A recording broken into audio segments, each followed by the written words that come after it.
कहानियां ऐसी होती हैं जो बहुत साल पहले खत्म हो जाती हैं, लेकिन जब तक आप जिंदा रहती हो तब तक आपके दिमाग में वो रह जाती हैं।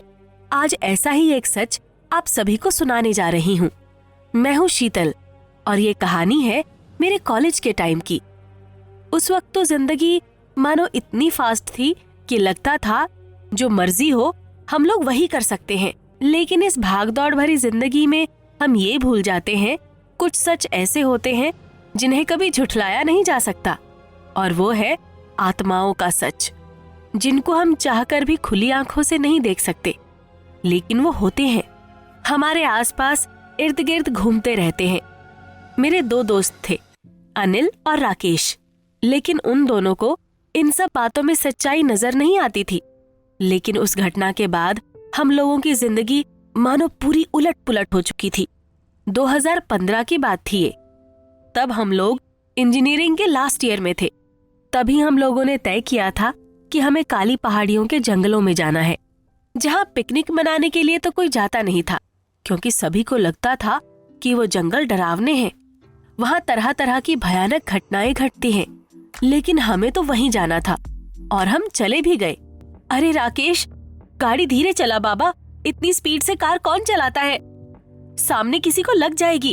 अरे भाई शीतल, रहने दो, तुम तो हमेशा किसी न किसी बात को लेकर यूं ही डरती रहती हो। मेरी बात मान लो, अगर तुम हमेशा यूं ही डरती रहोगी ना तो लाइफ को हमारी तरह कभी एंजॉय नहीं कर पाओगी। मुझे पता था तेरे मुंह से ऐसी ही कोई बात निकलेगी। मैंने हम सब लोगों की सेफ्टी के लिए ही कहा था। अचानक से राकेश ने गाड़ी रोक दी। मुझे लगा कि शायद उसने किसी को ठोक दिया है। मैं गाड़ी से उतर के जब सामने पहुंची तो मैंने देखा कि एक काली बिल्ली सड़क के ऊपर खून से लथपथ पड़ी हुई थी। ये देखने के बाद मेरे रोंगटे खड़े हो गए। राकेश, मैंने तुझे धीरे गाड़ी चलाने के लिए कहा था, लेकिन तब तूने मेरी बात नहीं मानी। अब देख क्या हो गया। न जाने कितने ही कुत्ते बिल्ली इस तरह सड़क पर मरे पड़े रहते हैं। ये क्या उनके बाप की सड़क है? अब गाड़ी के आगे आएंगे तो मरेंगे ही ना। शीतल, इसमें राकेश की क्या गलती है? जो होना था सो हो गया। यहाँ से और आधे घंटे का रास्ता बचा है अभी। उसके बाद हम लोग काली पहाड़ी के जंगल में पहुंच जाएंगे।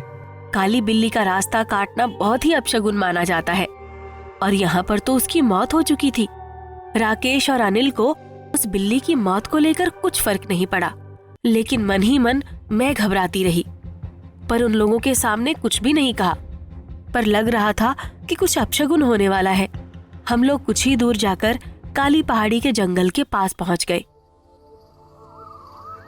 चलो, फाइनली हम लोग यहाँ पहुंच गए, वो भी उस जगह जहाँ पर लोग दिन में भी आने से डरते हैं। चलो उस साइड पर जाकर बैठते हैं। हम सब लोग राकेश की बातों में आ गए और उसने जो कहा हम लोग वही करते गए। जंगल के बीचों बीच एक जगह देखकर तीनों लोग बैठ गए। हमारे पास में ही एक जलाशय दिखा। पानी का रंग देखकर फिर से डर लगने लगा। पानी का रंग पूरा काला पड़ गया था। अरे अरे शीतल, तू क्या सोच रही है? अब हमेशा किसी न किसी बात को लेकर परेशान ही रहती है। अरे बाबा, वो सिर्फ एक बिल्ली थी और कुछ नहीं। हाँ, ये बात अलग है कि वह काली बिल्ली थी, और मुझे ये बात मालूम है कि काली बिल्ली का मर जाना बहुत बड़ा अपशगुन माना जाता है।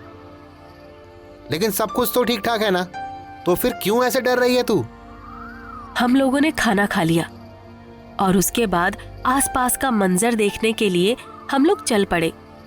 कुछ दूर जाने के बाद हम लोगों को एक पीपल का पेड़ दिखा, लेकिन ये पेड़ बहुत अजीब था। उसकी शाखाएं देखकर ऐसा लग रहा था कि वो जीवित है, मानो वो कोई चलता फिरता पेड़ लग रहा था, जैसे कि फेरी टेल की कहानियों में होता है। अरे राकेश, तुझको ये सिंबल दिख रहा है क्या? कौन से सिंबल की बात कर रहा है भाई? अरे बाबा, ये जो पेड़ पर बना हुआ है, मैं उस सिंबल की बात कर रहा हूँ। हाँ हाँ, ये मुझे भी दिखा था, लेकिन तू किस सिंबल को देखकर खामखा परेशान हो रहा है? क्योंकि मुझे ऐसा लग रहा है ना कि यहाँ पर कुछ तो है, ऐसी कोई चीज जो कि मिट्टी के अंदर गड़ी हुई है। माटी के अंदर गड़ी हुई चीज क्या हो सकता है? मुझे पता था कि उस जंगल में कुछ ना कुछ हो सकता है। कोई डरावनी सच्चाई अगर निकल के बाहर आ जाए तो हम लोगों की मौत निश्चित है। इसलिए मैं राकेश और अनिल का ध्यान भटकाने लगी। अरे बाबा, वहाँ पर कुछ नहीं है राकेश, छोड़ो ना ये सब बातें और चलो वहाँ पर घूम के आते हैं। कितना अच्छा मंजर है, कुछ फोटोज भी खींच लेते हैं। लेकिन मुझे ये पता था कि अनिल और राकेश मेरी बात नहीं मानेंगे और जिसका डर था वही हुआ। अनिल गाड़ी की डिक्की से एक नुकीला औजार लेकर आया और राकेश के हाथ में उसको पकड़ाया। फिर अनिल ने कहा, राकेश, मुझे लगता है यहाँ पर कुछ तो है, तू खोदना शुरू कर दे, कुछ ना कुछ तो मिल ही जाएगा। मुझे लगता है यहाँ पर कोई ना कोई तो ट्रेजरी है, जैसे कि हीरे जवाहरात। अगर ये हमको मिल गया ना तो हम लोग माला माल हो जाएंगे और फिर हमें काम करने की जरूरत भी नहीं पड़ेगी। फिर तो बैठे बैठे आराम की जिंदगी जिएंगे सारे लोग, ऐश ही ऐश होगी, ऐश ही ऐश। मेरे लाख मना करने के बावजूद भी वो लोग नहीं माने और राकेश ने खोदना स्टार्ट किया। राकेश खोदता रहा और उसके बाद दिखा ऐसा कुछ जिसको देखकर सभी के होश उड़ गए। वहां पर थी हड्डियां और कंकाल। उसके साइड में था एक बॉक्स जिसके अंदर बहुत सारे मोती, हीरे और सोने की चीजें चमक रही थी। राकेश और अनिल उसे देखने लगे, लेकिन उस चकाचौंध में उन लोगों को एक चीज नहीं दिखी। वो था वहां पर एक कागज का टुकड़ा जिसमें लाल रंग में कुछ लिखा हुआ था। मैंने वो कागज का टुकड़ा उठा लिया और उसको पढ़ने लगी। ये जगह अभिशाप से घिरी हुई है, वहां की किसी भी चीज को हाथ मत लगाना। यहाँ पर बहुत साल पहले बाहरी दुश्मनों ने हमला किया था। तब यहाँ पर एक गांव हुआ करता था, लेकिन उन लोगों ने गांव वालों को बहुत बेरहमी से मार डाला। यहाँ के लोग जादू टोना करते थे। उनकी जमाई हुई पूंजी उन लोगों ने यहाँ छुपा दी और ये सब चीजें सिर्फ और सिर्फ इस गांव की उन्नति के ही काम आ सकती हैं। अगर किसी ने इन चीजों का दुरुपयोग किया या किसी भी चीज को अपने स्वार्थ के लिए इस्तेमाल किया तो उसको भारी से भारी कीमत चुकानी पड़ेगी। राकेश, अनिल, यार यहाँ पर साफ लिखा हुआ है कि हम इस संपत्ति से अपने किसी भी शौक को पूरा करने के लिए इस्तेमाल नहीं कर सकते। अगर किया तो हमारे ऊपर काले साए मंडराते रहेंगे। इसको यहीं पर छोड़ देते हैं, क्या पता इससे हम लोगों की जान बच जाए। लेकिन उन दोनों ने मेरी एक नहीं सुनी और उस बक्से को उठाकर गाड़ी में ले आए और फिर गाड़ी स्टार्ट की राकेश ने। हम लोग टाइम पर घर लौट आए, लेकिन अनिल और राकेश दोनों ने उस संपत्ति को आधा आधा बांट लिया। लेकिन मैंने किसी भी चीज को हाथ नहीं लगाया और सब अपने अपने घर के लिए चल पड़े। लेकिन दूसरे ही दिन एक ऐसी दुर्घटना घटी जिसे देख मेरे रोंगटे खड़े हो गए। सुबह सुबह अनिल का फोन आया और उसने बताया, कुछ समझ में नहीं आ रहा शीतल, ये मैंने खुद अपनी आंखों से देखा है। अनिल की बातें सुनकर ऐसा लगा कि कुछ ना कुछ जरूर हुआ है। मैंने उससे पूछा, हुआ क्या है? तू इतना घबराया हुआ क्यों है? मैं आज सुबह राकेश के घर गया था। मैंने उसको कुछ नोट्स देने थे, उसका एग्जाम था। लेकिन जब मैं वहां पहुंचा तो राकेश के घर से जोर जोर से चिल्लाने की आवाजें आ रही थी। उसकी माँ के चीखने की आवाज सुनकर मैं दौड़ता हुआ अंदर की ओर चला गया। मैंने अंदर जाते क्या देखा मालूम है? क्या देखा तूने? अनिल डरता हुआ मुझे बताने लगा। मैंने देखा राकेश खून से लथपथ जमीन पर पड़ा हुआ है। उसके हाथों की नसें कटी हुई थी। दोनों हाथों की नसें इतनी बेरहमी से कौन काटता है? फिर मुझे एक और चीज नजर आई जो उसके पास पड़ी हुई थी, लेकिन उस तरफ किसी की नजर नहीं गई। क्या थी वो? जल्दी बता। चुराए हुए सामान में से कुछ चीजें निकली हुई थी, कुछ गहने। मुझे लगता है कि राकेश उनको बेचने वाला था, लेकिन उस श्रापित खजाने ने उसकी जान ले ली। मुझे मालूम था यही सब होने वाला है। राकेश की मौत ने हम लोगों को चौंका दिया था। इसके 15 दिन बाद मेरे घर में पुलिस आई। क्या आप इस लड़के को जानती हो? इसके पास से आपकी गाड़ी मिली है जिसके लाइसेंस पर आपका नाम है। यह आदमी अब इस दुनिया में नहीं रहा। एक भयानक कार एक्सीडेंट में आज ही इसकी मौत हो गई है, वो भी हाईवे पर। एक ट्रक इसकी गाड़ी को ठोकर चला गया। अनिल को आप जानती हो? उसके पास से बहुत सी कीमती सोने की चीजें मिली हैं, इसलिए उसके बारे में पूछताछ करने के लिए हम यहाँ पर आए हैं।